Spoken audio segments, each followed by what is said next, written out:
다시 한번 주일 예배 나오신 모든 분들을 축복하고 환영합니다. 이 시간 우리 앞뒤 좌우 바라보시면서 이렇게 인사하면 좋겠습니다. 한 주간 정말로 보고 싶었습니다. 이렇게 인사하시죠. 예, 예, 네, 너무 반갑습니다. 이 시간 우리 여호수아 4장 1절부터 9절 말씀을 가지고 함께 기념비가 되자라는 말씀의 제목으로 함께 은혜를 나누길 원합니다. 제가 전에 섬기던 교회에서 청소년 사역을 할 때에 사춘기 자녀들로 인해서 부모님들과 상담을 하는 경우가 있었습니다. 상담을 할 때에 엄마 아빠가 나한테 해준 게 도대체 뭐가 있냐며 이렇게 자녀들이 말하면서 대들면 너무나 가슴이 아프다라는 말을 부모님들께 들었습니다. 어떠신가요? 우리 부모님들도 자녀들로부터 이런 말을 들었던 적이 있으십니까? 우리 청소년부 친구들은 착해서 그런 말을 절대로 하지 않았을 줄 믿습니다. 그 당시에 저는 제 아이들도 많이 어렸고 또 저 역시 청소년기 때 부모님께 그런 말을 했던 기억이 있어서 사춘기 청소년을 둔 부모라면 당연히 겪어야 할 일 중에 한 가지라고 생각하며 대수롭지 않게 여겼습니다. 아니 오히려 청소년들이 당연히 할 수 있는 말을 갖고 왜 그렇게 힘들어 하실까라는 생각도 했습니다. 그런데 막상 제가 그 말을 들어보니 그때 왜 그 부모님들이 그 말을 하면서 눈물을 보였는지, 왜 그렇게 그 말에 상처가 되었다고 했는지 100% 공감이 되었습니다. 드디어 얼마 전에 우리 세 아이 중에 한 명이 누군지는 궁금해하지 마시고요. 프라이버시 있기 때문에 오늘 저를 바라보더니 아빠가 나한테 해준 게 도대체 뭐가 있는데 놀아주지도 않으면서 그 말을 하는데 정말 속상했습니다. 아빠의 노력을 저렇게 몰라주는구나, 아빠의 사랑을 저렇게 몰라주는구나 야속했습니다. 그런데 그럼에도 꾹 참았습니다. 왜냐하면 그 시절에만 할 수 있는 말이라는 생각으로, 그리고 시간이 지나면 그런 말 했던 자신을 자책하며 후회할 날이 반드시 오기 때문에 그럼에도 사랑으로, 그럼에도 이해함으로 시간이 해결해 줄 것을 굳게 믿고 꾹 참았습니다. 그런데 우리는 왜 다 컸는데도 여전히 나한테 해준 게 뭐가 있냐고, 도대체 나한테 뭘 그렇게 잘해줬냐고, 늘 무슨 안 좋은 일이 조금만 생겨도 그동안 해준 것들은 다 잊고 그동안 어떠한 사랑과 은혜로 보살펴 주었는지를 새카맣게 잊고 왜 여전히 하나님을 향해 삿대질하며 따지고 있습니까? 하나님이 도대체 나한테 해준 게 뭐가 있냐고 그렇게 대들고 있습니까? 왜 몸은 다 큰 어른인데 우리의 신앙은, 우리의 믿음은 여전히 사춘기 청소년입니까? 그런데 이런 모습은 단지 우리의 모습만 아니라 오늘 본문 속의 이스라엘 백성도 마찬가지였던 것 같습니다. 출애굽한 이스라엘 백성들은 상상도 할 수 없을 만큼 놀라운 일을 아주 많이 경험했습니다. 그중 대표적인 것이 바로 출애굽기 14장 21절의 말씀입니다. 우리 다 함께 한 목소리로 봉독하겠습니다. 시작.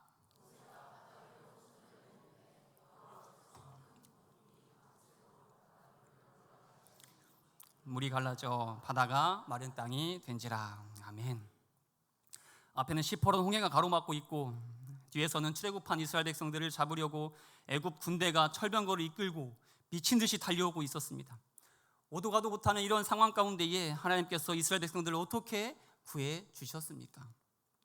앞서 봉독한 말씀대로 홍해를 갈라주셨습니다. 바다를 갈라 길을 만들어 주셨습니다. 그것도 질퍽질퍽한 길이 아니라 걸어가기 좋게 마른 땅으로 만들어 주셨습니다. 바닷물이 갈라져 벽처럼 세워지고 그 사이로 난 마른 땅을 걸어가는 엄청난 기적을 이스라엘 백성들이 경험하게 된 것입니다. 만약 여러분이 이러한 기적을 경험하신다면, 이러한 길을 걸어가셨다면 어떠실 것 같습니까? 평생토록 이 엄청난 기적을 잊을 수가 있겠습니까? 바다를 걸어서 지나온 이 일을 어떻게 잊을 수가 있겠습니까? 그런데 이스라엘 백성들은 다 잊었습니다. 그것도 너무 쉽게 잊었습니다. 출애굽기 15장 24절 말씀을 제가 봉독합니다. 백성이 모세에게 원망하여 이르되 우리가 무엇을 마실까 하매. 홍해를 건너온 이스라엘 백성들은 모세와 그의 형 아론 그리고 누이 미리암을 필두로 하나님의 일하심을 춤추며 찬양했습니다. 기뻐 노래했습니다. 하나님의 위대하심, 하나님의 전능하심을 온 마음 다해 찬양했습니다. 어떻게 노래하지 않을 수가 있겠습니까? 어떻게 하나님의 위대하심을 찬양하지 않을 수가 있겠습니까? 그런데 그랬던 자들이 지금 하는 짓이 무엇입니까? 다시 출애굽기 15장 24절 보겠습니다. 백성이 모세에게 원망하여 이르되, 이는 모세를 향한 원망이 아니었습니다. 홍해를 건너게 하신 하나님을 향해 원망하고 있는 것입니다. 당장 마실 물이 없게 되자 왜 마실 물을 주지 않냐고 원망하며 따지고 있는 것입니다. 홍해를 건너온 지 겨우 3일밖에 지나지 않은 이때 이스라엘 백성들은 홍해를 건너게 하신 하나님을 싹 다 잊고 하나님이 도대체 나에게 해준 것이 뭐가 있냐며 지금 불평하고 있는 것입니다. 그렇습니다. 이들은 광야 40년 생활 동안 늘 잊었습니다. 그래서 늘 불평했습니다. 늘 원망했습니다.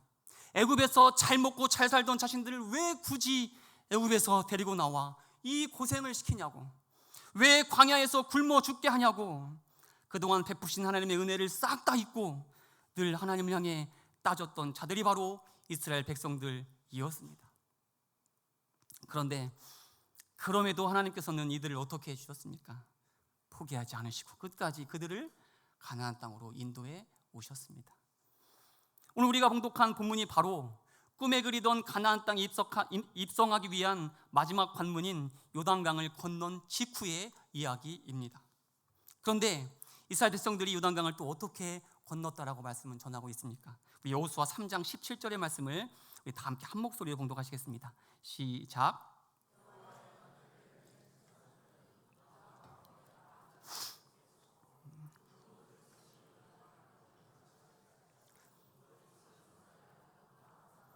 아멘.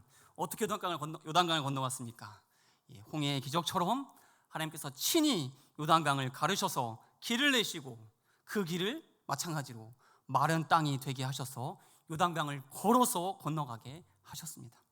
다시 한번 하나님의 놀라운 능력으로 도저히 건널 수 없을 것 같았던 요단강을 홍수로 범람하여 건널 엄두도 내지 못했던 요단강을 건널 수 있게 해 주신 것입니다. 현재 이스라엘 백성 중에서 홍해의 기적을 직접 경험한 자는 여호수아와 갈렙뿐이었습니다. 나머지 백성들은 아마도 말로만 홍해의 기적, 바다가 갈라지는 기적을 전해 들었을 것입니다. 그런데 그렇게 말로만 전해졌던, 그래서 과연 진짜인가 의심이 되었던 홍해가 갈라지는 그 기적을 지금 눈앞에서 직접 경험한 것입니다. 범람하여 무섭게 흐르던 요단강 물이 멈추는 것을 지금 두 눈으로 확인한 것이죠. 홍해 기적을 경험한 온 이스라엘 백성들이 하나님을 온 마음 다해 찬양한 것처럼 이들 역시 그렇게 밤이 새도록 하나님을 찬양하며 춤추며 예배하고 싶지 않았겠습니까?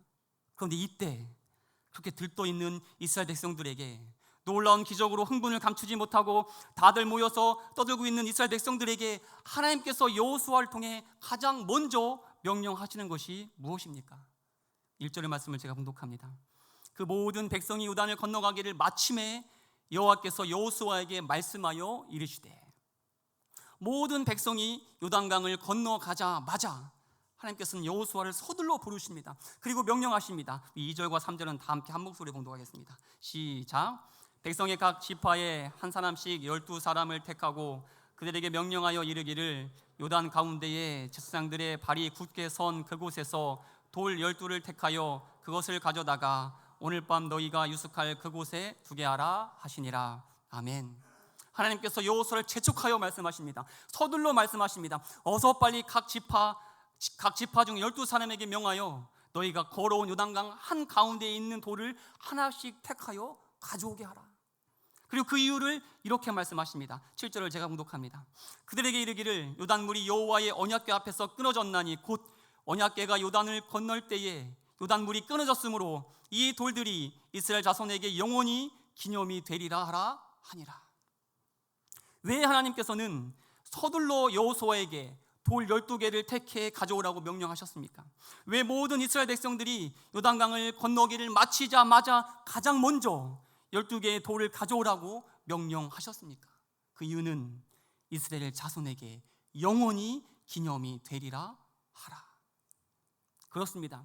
홍해를 가르신 하나님께서, 광야 40년을 지켜 보호해 주신 하나님께서, 그들에게 마실 물을 주시고 먹을 음식을 주신, 심지어 신발이 해지지 않고 옷이 닳아 없어지지 않도록 보호해 주신 하나님께서 요단강 물을 갈라주셨고 요단강을 마른 땅이 되게 하셔서 걸어서 건너가게 하셨다라는 이 사실을 기억하라고, 12도를 보며 그 하나님을 영원히 기억하라고, 그 하나님을 절대로 잊지 말라고 서둘러 명령하신 것입니다. 왜냐하면 여전히 이들이 가야 할 길은 만만치 않은 곳이었기 때문입니다. 이들의 앞을 가로막았던 홍해보다, 마실 물과 먹을 음식이 없었던 척박한 광야보다, 그리고 범람하여 무섭게 물이 흐르던 요단강보다 더 험한, 더 감당하기 힘든 일들이 이스라엘 백성들 앞에 놓여 있었기 때문입니다. 하나님을 기억하지 않고서는, 하나님의 능력을 의지하지 않고서는 감히 넘볼 수 없는 길이 이들이 앞으로 가야 할 길이었기 때문입니다. 그래서 늘 쉽게 잊는 이스라엘 백성이 원망하여 불평하여 다시 돌아가자고 말하지 않도록, 낙심하여 좌절하여 다 포기하지 않도록 하나님을 기억하라고, 그 하나님을 의지하라고 12도를 택해 세울 것을 가장 먼저 명령하신 것입니다. 우리의 인생이 혹시 마찬가지 아닙니까? 홍해를 지나면 뭐가 기다리고 있습니까? 광야가 있지 않습니까? 그 광야를 애써 지나오면 그 앞에 또 뭐가 막고 있습니까? 범람한 요단강이 가로막고 있지 않습니까? 그 요단강을 지나면 그 앞에 또 뭐가 서 있습니까? 거인이 지키고 있는 여리고성이 딱 버티고 있는 것이 바로 우리의 삶, 우리의 현실 아닙니까? 그래서 도대체 어떻게 해야 할지, 어떻게 살아가야 할지 막막할 때가 한두 번이 아니지 않습니까? 그런데 그래서 우리에게 필요한 것이 무엇입니까? 그래서 하나님께서 명령하신 것이 무엇입니까? 12도를 택하라. 그리고 나를, 하나님을 기억하라. 오늘 제가 차고 온 이 넥타이는 약 12년 전에 제가 지구촌교회 인턴 전도사 면접을 보러 갈 때 메고 가라고, 그 당시에 저 친구였던 지금의 아내가 선물해 준 넥타이입니다. 좀 많이 촌스러워졌죠? 이 넥타이를 볼 때마다 저는 벌벌 떨면서 면접실에 들어갔던 그 기억, 너무 떨어서 면접관의 질문에 횡설수설했던 기억이 지금도 생생하게 납니다. 그런데 그런 기억 못지않게 더욱 생생하게 기억나는 것은 저 시골 촌구석에 있던 저를 그곳까지 인도해 주신 하나님의 은혜, 사람들 앞에서 말 한마디 제대로 하지 못했던 저를 많은 사람 앞에서 말씀을 전하는 전도사로 불러주신 하나님의 그 상상할 수 없는 그 은혜, 그 은혜가 떠오릅니다. 넥타이를 볼 때마다 그 하나님이 생각납니다. 그 하나님의 은혜가 떠오릅니다. 그래서 저는 넥타이를 버리지 못합니다. 아내가 선물해서 버리지 못하는 것이 아니라 비싼 넥타이도 아닙니다. 색도 바래서 멋지지도 않은데, 솔직히 이제는 좀 촌스러운데 그래도 절대 버리지 못합니다. 오히려 새해를 시작할 때나 중요한 자리 또는 첫 설교를 할 때 이 넥타이를 꼭 메고 설교합니다. 우리 교회에 와서 제가 첫 주일 설교할 때도 이 넥타이를 메고 차고 설교를 했습니다. 왜냐하면 오직 하나님의 은혜로 이 자리에 서 있음을 기억할 뿐만 아니라 앞으로도 하나님께서 변함없는 은혜로 인도해 주시길 기도하며 기대하는 마음이 간절하기 때문입니다. 오늘도 그러한 마음으로 이 자리에 이 넥타이를 메고 왔습니다. 오늘 하나님께서도 마찬가지입니다. 이스라엘 백성들에게, 그리고 오늘 이 말씀을 대하는 우리에게 12도를 택하라는 명령은 변함없이 우리 인도해 오신 그 하나님을, 그리고 또한 변함없이 우리를 인도해 가실 그 하나님을 기억하라는 명령입니다. 아니, 오히려 힘들고 어려울 때에, 내 앞에 또 다른 요단강이 가로막고 있고 내 앞에 넘을 수 없는 여리고성이 떡 버티고 있을 때에 오히려 우리가 함께 부른 찬송가의 이 고백, 그동안 우리에게 내려주신 주의 복을, 하나님께서 우리에게 베풀어주신 주의 복을 세워보라, 은혜 베푸신 그 하나님을 기억하라는 하나님의 명령인 것입니다. 왜냐하면 그럴 때에 주의 크신 복을 알게 돼요. 주의 크신 은혜를 알게 돼요. 그래서 두려움 없이, 그래서 염려 없이 오히려 찬송하며 앞으로 나아갈 수 있게 될 것이기 때문입니다. 아멘. 그런데 우리가 봉독한 본문의 말씀 중에 또 유의 깊게 봐야 할 말씀이 있습니다. 바로 하나님께서 이 택한 12도를 어디에 세우라고 명령하셨느냐입니다. 3절의 말씀을 다시 한번 다 함께 합독하겠습니다. 함께 봉독하겠습니다. 시작.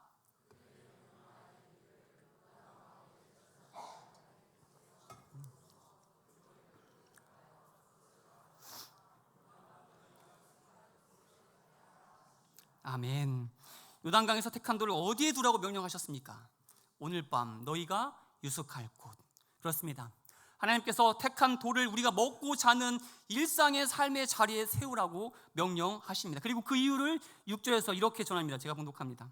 이것이 너희 중에 표징이 되리라. 후일에 너희의 자손들이 물어 이르되 이 돌들은 무슨 뜻이냐 하거든.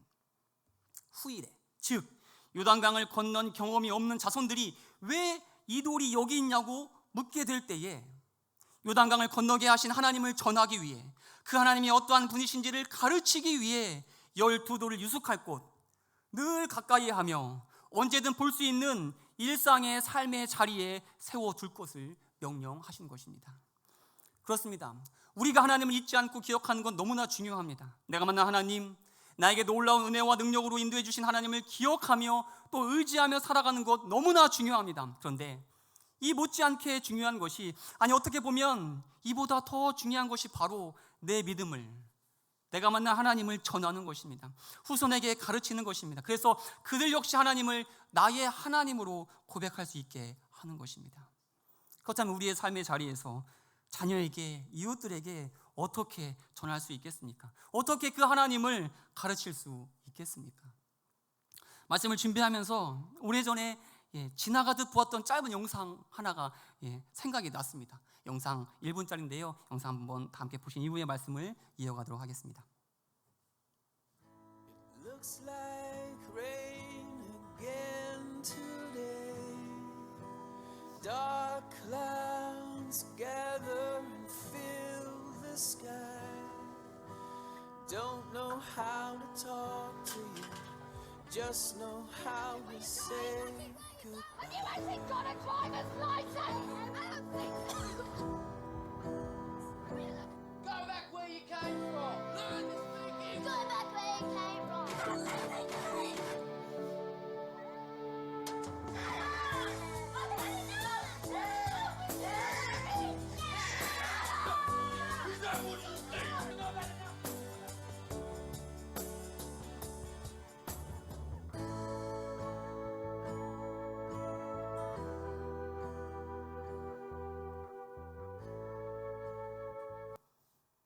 네, 혹시 영상 말미에 영어로 뭐라고 적혀 있는지 기억나시는 분 계십니까? Children see, Children do. 사진 띄워주시면 감사하겠습니다. Children see, Children do. 해석하면 아이들은 본대로 행동한다, 따라한다. 그렇습니다. 말은 쉽습니다. 말은 누구나 할 수 있습니다. 그래서 우리가 자녀들에게 그렇게 잔소리를 하는 거 아닙니까? 그런데 솔직히 우리 부모님들 잔소리 하시는 거 가만히 한번 생각해 보시기 바랍니다. 가슴에 손을 얹고 한번 생각해 보시기 바랍니다. 우리 부모님들 지금 자녀에게 잔소리 하시는 대로 청소년기 때 또는 어릴 때 사셨습니까? 저는 아닙니다. 그래서 아이들에게 잔소리 할 때마다 제 마음속에 들리는 음성은 이겁니다. 너나 잘해. 너는 그렇게 했냐? 이겁니다. 근데 참 놀라운 것은, 아니 너무나 당연한 것은, 이 사실을 엄마 아빠도 청소년 때 누구보다 질풍노도의 시기를 보냈다는 것을 우리 자녀들도 다 알고 있다는 사실입니다. 그러니 한 귀로 듣고 한 귀로 흘리는 거 아닙니까? 보라야 그렇지 않니? 얼마 전 서울 강남 한복판에 이런 광고 문구가 실려서 이슈가 되었습니다.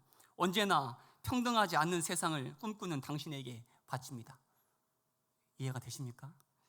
무려 분양가 400억, 한 채에 400억이나 되는 아파트 분양 광고 문구라고 합니다. 참 놀랍지 않습니까?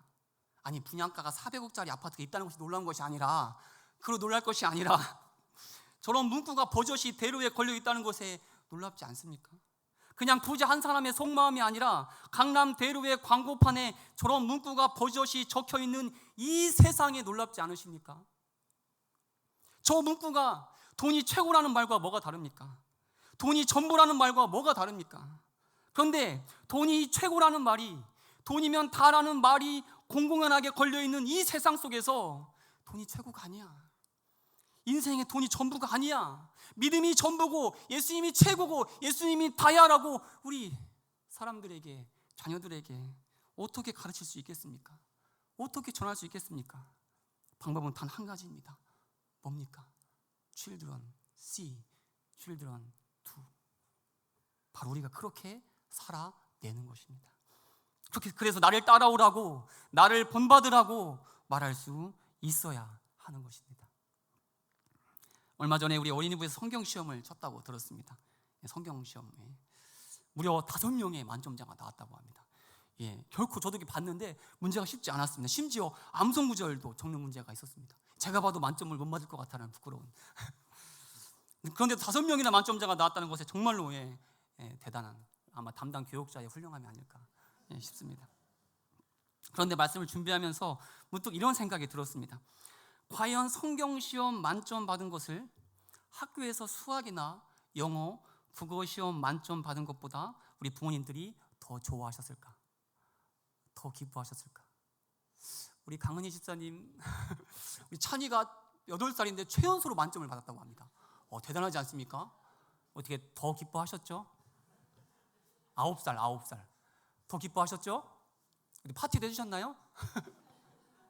이가은 집사님 어디 계세요? 윤우도 만점 받았다고 합니다. 와, 대단하죠. 그렇습니다. 우리가 삶으로 보여야 합니다. 아이들에게, 하나님을 알지 못하는 자들에게 우리가 무엇을 더 중요하게 여기는지, 우리 믿는 자들의 가치가 어디에 있는지를 삶으로, 행동으로 보여줄 수 있어야 하는 것입니다. 그럼 다들 표정이 이렇게 약간 무거워지시는 이유는 제가 알고 있습니다. 왜냐하면 결코 이게 쉽지 않다는 거, 그것 때문이겠죠. 저도 마찬가지입니다. 저도 가르치는, 이 앞에서 말씀을 전하는 입장에서 늘 두려움이 그겁니다. 나도 그렇게 못 살면서 네가 가르칠 자격이 있느냐, 이 문제. 오늘 말씀에도 보면 이스라엘 백성들이 12도를 택하여 세워야 하는 곳이 길갈이라고 말씀은 전합니다. 길갈은 이들이 건넌 요단강에서부터 무려 3km나 떨어진 곳입니다. 그러니 이 말은 어깨에 돌을 짊어지고 무려 3km나 되는 거리를 걸어가야 했다라는 사실입니다. 과연 그 길이 쉬웠을까요? 길갈까지 가는 여정이 평평한 길이 아닐 수도 있습니다. 언덕길일 수도 있고 산길일 수도 있습니다. 이 길을 걸어가면서 왜 이렇게 큰 돌을 내가 짊어졌을까 후회하며 버리고 싶은 마음이 왜 안 들었겠습니까? 그런데 그들이 그 길을 걸어간 이유가 무엇입니까? 또한 우리 역시 이 무거운 돌덩이를 내팽개치지 않고 짊어지고 가야 하는 이유가 무엇입니까? 얼마 전 콜롬비아 아마존 밀림 한가운데에서 실종됐던 아이들이 발견되어 큰 이슈가 되었습니다. 아마 기사 보신 분들 계실 텐데요. 어머니와 함께 경비행기를 타고 이동하던 중에 아마존 밀림 한가운데에 경비행기가 추락하게 된 것입니다. 이 사고로 어머니를 포함한 어른들은 모두 다 숨졌으나 함께 타고 있던 13살, 9살, 4살, 1살의 어린이 4명은 살아남아서 수색대에 발견되기까지 뱀, 제규어, 모기 등이 득실거리는 정글에서 무려 40일 동안이나 살아남았다고 합니다. 이 기사는 아이들이 아마존 밀림에서 어떻게 40일 동안 살아남을 수 있었는지에 대해서 이렇게 전하고 있습니다. 그대로 읽어드리겠습니다. 이들은 이러한 예상치 못한 시련에 준비가 돼 있는 아이들이었다. 아이들은 어릴 때부터 사냥, 낚시, 채집 등을 배웠고 작은 캠프를 설치해 생존 게임을 종종 하곤 했다. 뿐만 아니라 이들은 정글에 독이 있는 과일이 많다는 사실도, 무엇이 먹을 수 없는 과일인지도 이미 알고 있었다. 심지어 이들은 아기를 돌보는 법도 알고 있었다. 이들이 어떻게 생존할 수 있었습니까? 어릴 때부터 배웠기 때문입니다. 누구부터 배웠습니까? 부모의 삶으로부터 배웠기 때문입니다. 우리도 마찬가지입니다. 언제 우리 아이들도 예상치 못한 시련을 맞이할지 모릅니다. 언제 아마존에 던져질지 아무도 모릅니다. 아니, 아이들 모두는 아마존과 같은 세상에 언젠가 반드시 던져질 것입니다. 믿는 사람이 한 명도 없는, 아무도 없는 곳에 던져질 수도 있습니다. 그때 이들을 살릴 수 있는 것이 무엇입니까? 언제든 죽음의 위협이 가득한 곳에서 이들을 지켜줄 수 있는 것이 무엇입니까? 바로 믿음입니다. 믿음으로 하나님을 기억하는 것입니다. 믿음으로 하나님의 능력을 의지하는 것입니다.